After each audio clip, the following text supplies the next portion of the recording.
Aloha everybody, what's going on my dudes? Welcome to another RuneScape news coverage video. For this video we're going to cover a dev blog regarding stone spirits and component fixes for the mining and smithing rework. So without any further ado, let's jump right into the video, let's go. Jagex is the illest. What you talking about, Willis?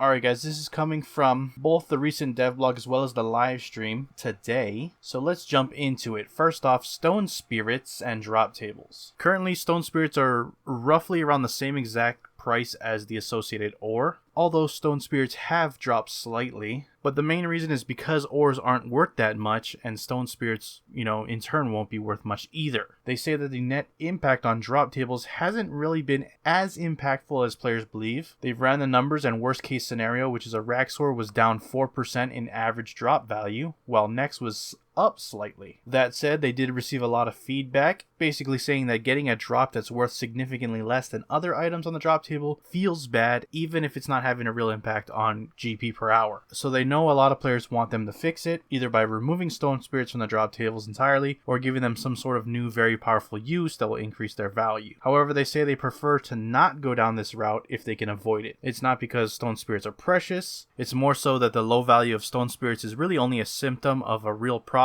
which is the low value of ore. Even if they replaced stone spirits to increase the value of drop tables, they'd still need to address the ore value problem. So their plan is to, kill two birds with one stone. The main reason for the low value of ore is the rate at which it's produced through AFK mining. They wanted to provide really low interaction options, but it has allowed it for a flood of ore produced at zero effort, keeping those prices low. This is exacerbated by the lack of interest in the smithing skill. When the rework came out, we saw a huge increase to players mining, but not the same kind of increase for smithing. Even after double XP, where you expected to see a spike in viable skills, it wasn't the case. The next big problem that they had, or the players had rather, which Jagex wants to address, is smithing components, especially trying to get the exact smithing components you want. The rework made smithable items much more useful to smiths as a source of XP, however pretty much worthless for disassembly. In practice, this hasn't really worked out much for anyone. Smithing XP isn't valued high enough to keep smithable items above their alch value, but they still disassemble so badly that they're not worth buying for that purpose. Meanwhile, salvage provides a lot of free components from PVM, but it's hard to target which ones you specifically want. And because the spring cleaner is so convenient for automatic disassembly, there's very little salvage to buy on the GE. Now that we've addressed the problems, let's look at what they plan to do for solutions. First off, AFK mining changes. The first change is a large reduction in AFK mining rates. Currently, as your stamina drops to 0, your passive mining progress is lowered to about 80% of what you get by actively playing, and taking into account opportunities effectively doubling your rates when playing at least semi-AFK, then AFK mining is about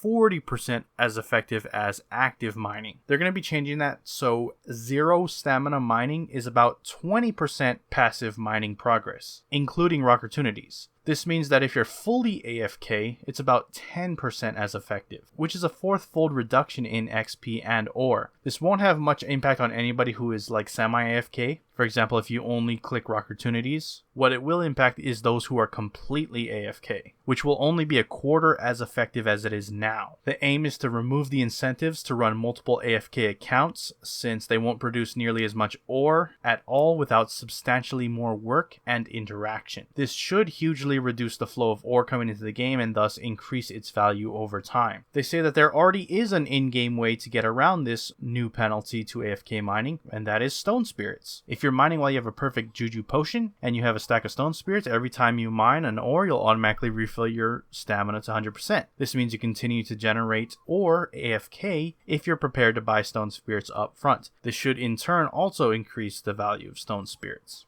Moving on to the second problem, the smithing components. They say that reducing the supply of ore won't increase the value much without increasing the demand as well. This is where the smithing component fix comes in. They're essentially improving the component rate from disassembling smithable items, whereas before an item disassembled for 8 components, items will now disassemble for 3 components for each bar used in their manufacture, which includes bars used to upgrade to higher levels. So for example, if you have a longsword +1, it costs 2 bars to make and 2 bars to upgrade for a total of 4 bars. When disassembled, it will provide 4 times 3 for each bar, for a total of 12 components instead of the original 8 as it currently works in-game now. The biggest change would be the Elder Runeplate Body Plus 5, which currently provides 8 components, will now provide 480, which is a massive increase, obviously. The junk rates will be standard for that level of the item, which in practice does mean that Elder Rune items wouldn't be worth disassembling, so to increase their value, they've given them a higher chance of providing uncommon components. This change is aimed to fix 2 problems. First, it'll restore smithing as a skill which provides components you need on demand. This makes components more available, especially for Iron Man. And secondly, it should increase the demand for, and thus the value of, smithable gear. If this happens, it will in turn increase the value of ore and the value of stone spirits, ultimately buffing drop tables.